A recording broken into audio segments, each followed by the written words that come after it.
Hello everyone, आज हम atherosclerosis के बारे में बात करेंगे, जो एक बहुत ज़्यादा कॉमन डिज़ीज़ है जिसकी वजह से मायोकार्डियल इन्फार्क्शन, हार्ट अटैक, ये सारी बीमारियां हो सकती हैं। तो बेसिकली ये आर्टीरियोस्क्लेरोसिस का पार्ट है और ये 3 जगह के आर्टरीज़ को मेनली इन्वॉल्व करती है। एक हमारी सेरेब्रल आर्टरीज़ इन्वॉल्व होती हैं जो ब्रेन की आर्टरीज़ होती हैं, एक हमारी कोरोनरी आर्टरीज़ इन्वॉल्व होती हैं जो हार्ट को ब्लड पहुंचाती हैं, और एक हमारी पेरिफेरल आर्टरीज़ जो एक्सट्रीमिटीज़ पे होती है हमारे हैंड्स और लेग्स पे। अब इसके बेसिकली 2 मेजर रिस्क फैक्टर्स होते हैं, मॉडिफाइबल और non modifiable. Modifiable risk factors वो होते हैं जिन्हें हम अपनी लाइफस्टाइल से चेंज कर सकते हैं, और नॉन मॉडिफाइबल में हमारी एज, जेंडर, जेनेटिक डिस्पोजिशन, ये सब आ गया जो हम चेंज नहीं कर सकते। तो फर्स्ट इज़ लिपिड कंजम्पशन, मतलब हाइपरलिपिडीमिया जब हो जाता है लोगों को, लाइक ओबेसिटी, जब वो fat like bad cholesterol like LDH ज़्यादा कंज्यूम करने लग जाते हैं और उनकी लाइफ में HDL कम हो जाता है। हाइपरटेंशन और सिगरेट स्मोकिंग और alcohol consumption, and the last one is inflammation. ठीक है, अब हम नॉन मॉडिफाइबल पे आते हैं, लाइक एज।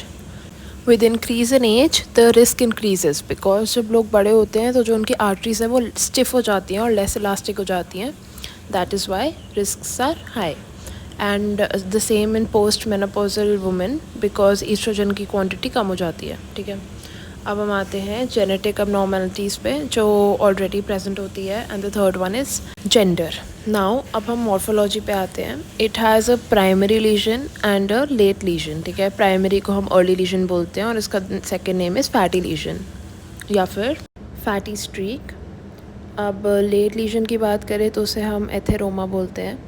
फैटी स्ट्रीक में बेसिकली ये होता है, इट्स अ रिवर्सिबल चेंज। ठीक है, और ये होता है बेसिकली चिल्ड्रन में। जो नॉर्मल सेल्स हैं वो फैटी सेल्स और एडिपोसाइट्स से कन्वर्ट हो जाते हैं, और जो न्यूक्लियस है वो पेरिफेरी पे शिफ्ट हो जाता है। तो जो इट्स रेस्ड लीजन, तो जो ब्लड का फ्लो है उस पर वो हिंड्रेंस कॉज करता है। ठीक है, नाउ अगर हम इसे बहुत ज़्यादा टेक्निकल टर्म्स में कहें तो it is a lipid field foamy macrophage. अब फोमी मैक्रोफेजेस आर दोज जो मोनोसाइट से कन्वर्ट होकर मैक्रोफेजेस बनते हैं, बाकी वो हम पैथोजेनेसिस में डिस्कस करेंगे। एंड लेट लीजन की बात करें तो इट हैज़ 2 थिंग्स, एक तो नेक्रोटिक सेंटर होता है और एक फाइब्रस कैप होती है, और जो फाइब्रस कैप होती है जो उसे कवर करती है वो स्मूथ मसल से बनती है। अब हम आते हैं उसके पैथोजेनेसिस पे। सो सबसे पहले एंडोथीलियल इंजरी होती है। एंडोथीलियल इंजरी के बाद एंडोथीलियल एक्टिवेट होता है। ठीक है, अब वो कोगुलेशन करवाएगा, पहले वो एंटी थ्रोम्बोटिक था। सो की इंजरी की वजह से जो वास्कुलर परमेबिलिटी है वो इंक्रीज़ हो जाती है, तो जो मॉलिक्यूल्स हैं वो लीक आउट करने लग जाते हैं। तो जो मोनोसाइट्स हैं या जो इन्फ्लेमेटरी सेल्स हैं वो एक्टिवेट हो जाते हैं। अब उसके बाद क्या होगा, क्योंकि इन्फ्लेमेटरी सेल्स इसलिए एक्टिवेट हुए हैं ताकि वो एंडोथेलियल लाइनिंग को कंजर्व कर ले और उससे लीकिंग ऑफ मॉलिक्यूल्स ना हो। But monocytes are converted into macrophages. जो मैक्रोफेजेस हैं इन्हें हम फोमी सेल मैक्रोफेजेस बोलते हैं। ठीक है, एंड जो यही मैक्रोफेजेस अब कन्वर्ट हुए हैं वो इनसाइड द ब्लड वेसल चली गई, सबसे इनर लेयर में चली गई, जिसे हम बोलते हैं इंटिमा। ठीक है, टूने का इंटिमा।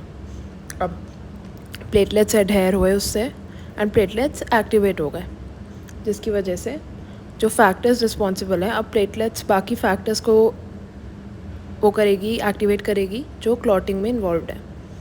अब ये सब कैस्केड होने के बाद जो स्मूथ मसल सेल्स हैं वो प्रोलिफरेट करते हैं, जिसकी वजह से और एक्यूमुलेशन होता है उसी स्ट्रीक का, एंड फाइनली मैट्रिक्स फॉर्मेशन होती है।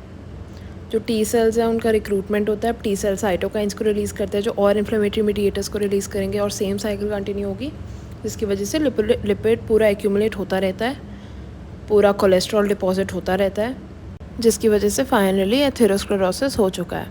ठीक है, cerebral, coronary and peripheral arteries में ये होता है। Thank you.